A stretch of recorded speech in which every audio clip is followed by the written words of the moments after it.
Setelah beberapa waktu ini kita mendengar keadaan-keadaan politik di Malaysia yang melibatkan kerajaan perpaduan, kabinet kerajaan perpaduan, menteri-menteri di dalam kabinet kerajaan perpaduan menjadi topik perbualan rakyat Malaysia pada hari ini, terutamanya kepada parti lawan.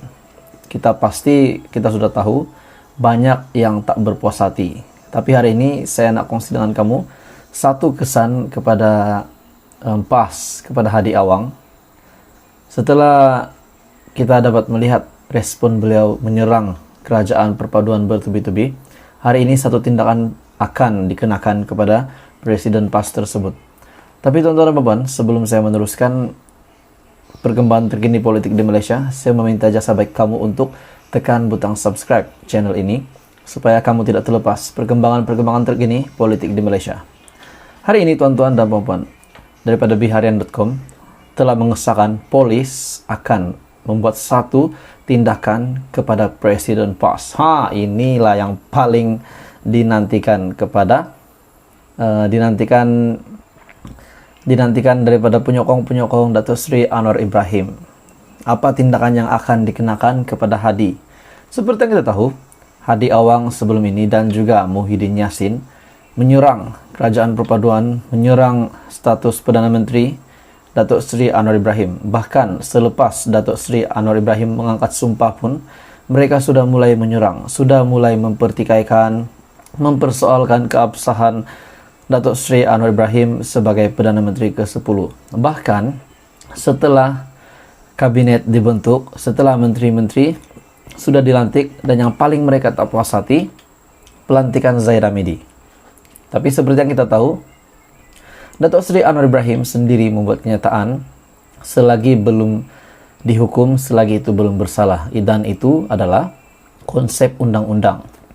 Hari ini daripada biharian.com, polis panggil Hadi Awang beri keterangan petang ini. Presiden PAS Tan Sri Abdul Hadi Awang dijangka mengadakan sidang media petang ini selepas selesai memberi keterangan kepada polis susulan beberapa laporan yang dibuat terhadapnya sebelum ini. Hadi sebelum ini mendakwa DAP yang mempromosikan Islamofobia dan menghalang PAS daripada berkuasa. Beliau juga turut menyifatkan parti komponen Pakatan Harapan itu tidak bermoral. Hadi menggunakan analogi bola sepak untuk mengatakan, walaupun satu pasukan itu menang, pengadil tiba-tiba memberi masa tambahan bagi memberi peluang kepada pasukan kalah untuk menang dengan apa cara sekalipun. Beliau membuat satu kenyataan ini, satu analogi bola sepak yang secara bagi saya, yang secara tidak langsung telah mempertikaikan Istana Negara, mempertikaikan yang di Pertuan Agong selepas Perdana Menteri mengangkat sumpah di Istana Negara. Dan kita tahu ini adalah lantikan Agong, bukan lantikan daripada mana-mana pihak, tetapi lantikan Agong. Dan kita dapat melihat Hadi membuat satu kenyataan ataupun satu analogi bola sepak untuk mengatakan, walaupun pasukan itu menang, pengadil tiba-tiba memberi masa tambahan. Itu adalah satu kenyataan yang mempertikaikan keputusan yang di Pertuan Agong. Komennya yang dipetik daripada kolom ditulisnya dalam lidah rasmi PAS. Harakah ditafsirkan sebagai merujuk gesaan Agong untuk membentuk kerajaan perpaduan. Sementara itu, Ketua Komunikasi PKR Ampang, Syafiq Zulkifli, semalam menggesa polis mengambil tindakan tegas terhadap Hadi yang menyifatkan kenyataan berbau hasutan itu boleh mengancam perpaduan negara. Kebencian yang cuba disemai ahli politik seperti Hadi menyebabkan ketidakharmonian dan membantutkan pertumbuhan ekonomi kerana ia boleh menjejaskan keyakinan pelabur. Tindakan tegas mesti diambil polis terhadap mereka yang mencabar kedaulatan negara dan mereka yang terbabit dalam sebarang unsur pengkhianatan terhadap titah yang di Pertuan Agong untuk menemukan kerajaan perpaduan, katanya dalam kenyataan. Jadi tuan-tuan dan puan, Nik Abdul juga ada membuat kenyataan. Nik Abdul yang juga ahli dalam PAS, kalau saya tak silap ahli jabatan kuasa tertinggi PAS kalau saya tak silap, Nick Abdul telah membuat satu kenyataan bahwa kita boleh memberi tuduhan, memberi tomahan, tetapi kena berasas. Tidak boleh nanti kita main tuduh saja, nanti kita dikategorikan sebagai amalan jelik. Jadi bukan saja parti lawan yang juga menegur Hadi, namun PAS sendiri, di dalam kalangan PAS sendiri membuat kenyataan begitu, walaupun Nick Abdul tidak menyatakan siapa yang beliau maksudkan, tetapi beliau nyatakan itu untuk seluruh PAS. Jadi tuan-tuan dan puan, berita hari ini, polis panggil Hadi Awang beri keterangan petang ini, dan kita harap semoga ada keputusan yang adil lah dibuat. Jadi bagaimana komen Anda tuan-tuan dan puan? Berita hari ini, polis panggil Hadi Awang beri keterangan petang ini. Tuan-tuan dan puan semua, saya ingin kongsi dengan kamu satu kenyataan yang mengejutkan untuk menteri di dalam kabinet kerajaan perpaduan. Dikabarkan Menteri Keuangan yang lama yang kini menjadi menteri dalam MITI, yaitu Tengku Zafrul, menerima banyak kritikan, menerima banyak pertikaian kenapa beliau dipilih. Saya ingin berkongsi dengan kamu satu pendapat yang pasti mengejutkan, yang tentang beliau ini mempersoal lantikan Tengku Zafrul dalam jemaah menteri. Tapi sebelum saya teruskan, saya mohon kamu untuk tekan butang subscribe supaya kamu tidak terlepas perkembangan-perkembangan terkini politik di Malaysia daripada channel ini.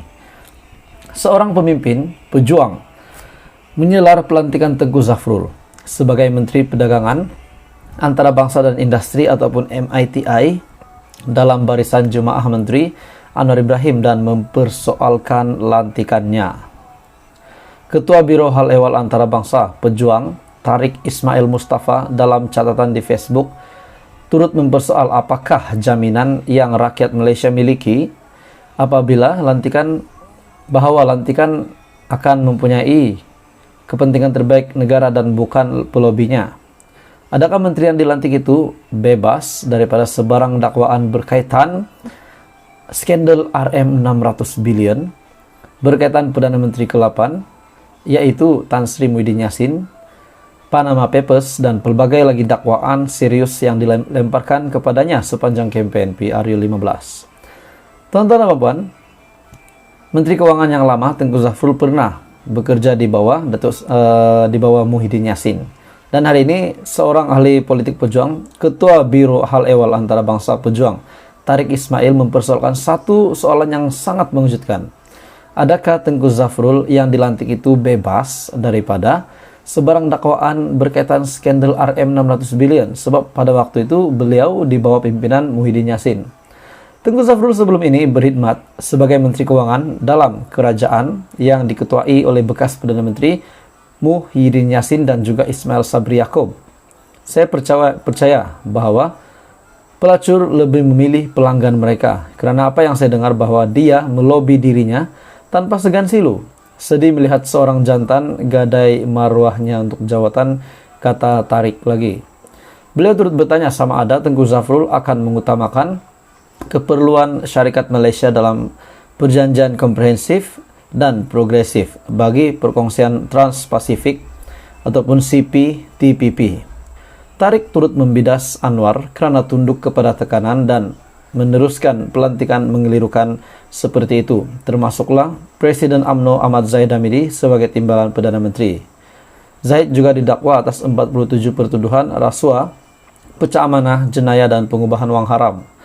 Jika Anwar terpaksa tunduk kepada tekanan dalam negeri, saya risau Perdana Menteri tidak akan dapat menentang kuasa asing. Terdahulu bekas Menteri MITI Rafida Aziz turut mempersoalkan keputusan Datuk Seri Anwar Ibrahim melantik Tengku Zafrul ke dalam jemaah menteri. Beliau juga berkata, kredibiliti jemaah menteri yang baru dibentuk akan terjejas dengan pelantikan Tengku Zafrul sebagai senator semata-mata untuk menjadikannya Menteri MITI, sambil menambah terdapat lebih ramai orang yang sesuai untuk jabatan itu. Jadi melalui kenyataan daripada Tarik, pemimpin pejuang mempersoal lantikan Tengku Zafrul dalam jemaah menteri menyentuh berkenaan dengan adakah beliau bebas dengan bebas daripada sebarang dakwaan berkaitan skandal RM 600 billion itu menjadi perhatian ramai orang. Jadi, apa komen Anda berita hari ini? Anda boleh komen di bawah.